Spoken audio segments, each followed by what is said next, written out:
سهل والله. اسكتي بقى، انت السبب اصلا. انا كلمة زيادة حاجة؟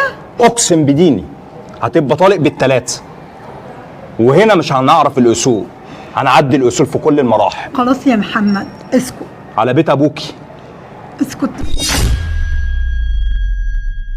الله مكان جميل جدا يعني وحاجته يا ماما كلها جامده ما شاء الله ورخيصه ما شاء الله وناس ذوق. ما شاء الله. والله يا باجي ماما. هنا ما على شاء طول. الله.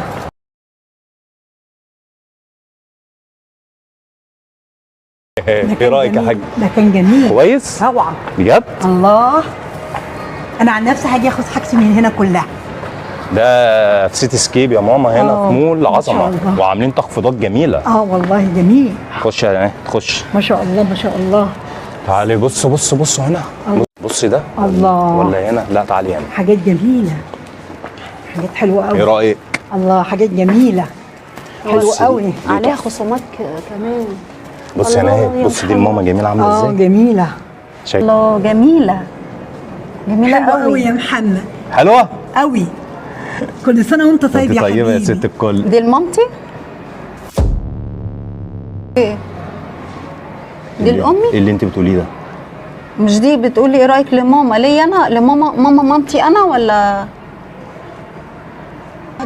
هجيب لماما معاك وحاجات حلوه ليا انا كمان. انا هاخد فكره برضو في المكان، ولو في حاجه عجبتني هجيب ليا، ودي عجباني ليا انا كمان، مش مش لامي، دي ليا انا. حلوه رخ ب 40 جنيه. ايوه. هي 40. مفيش مشكله مفيش مشكله. ايه يعني ماما ودي وامك؟ برضو حلوه جميله، شكلها شيك وقيمه. حلوه حاجات جميله يا محمد. الله حلو قوي. بس القطيفه دي تحفه. في ايه؟ هي كل حاجه امك امك امك.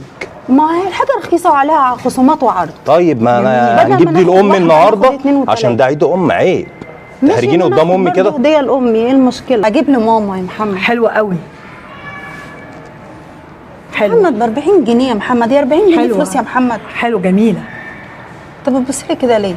هي امك احسن من امي ولا انت شايف ايه؟ ده وقته.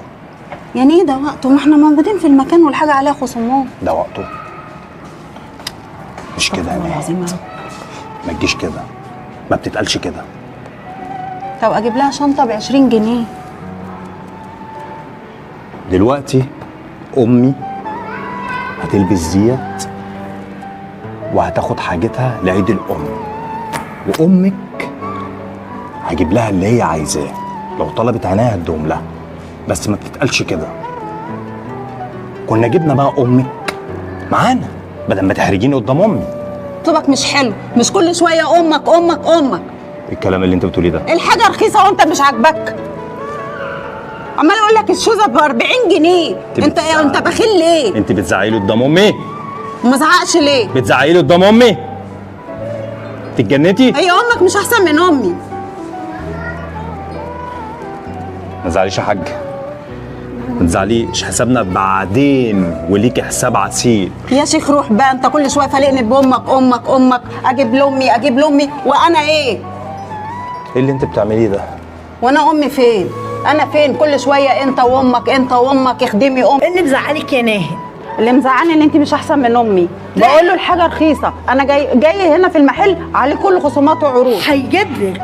هيجيب امتى؟ هيجيب لك من عيد امه، يعني هيسيب امك؟ اما احنا موجودين يجيب بالمره، ايه المشكله؟ هو انت كل شويه امه امه امه، وانا لا، فين وامي فين؟ وانت زعلانه وبتتكلمي كده قدامه؟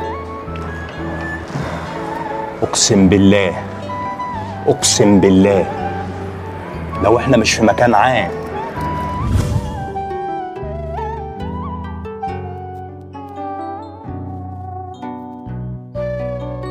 يا ناهد مستخسره فيا الجزمه.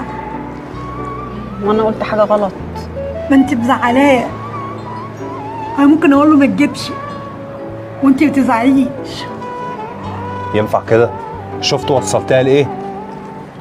عيد الام بدل ما تفرحيها تبقى جشعه كده وتقول امك. مش كده يا ناهد، ما بتتقالش كده. عاوز ايه يعني؟ انا بقول لك حلوه لامي، هي امك وامي واحد، ايه المشكله؟ يعني ايه اللي انت بتقوليه ده؟ يعني من الاخر هي مش حلوه اصلا. كده كده يا ناهد. هي عندها حق يا حاج.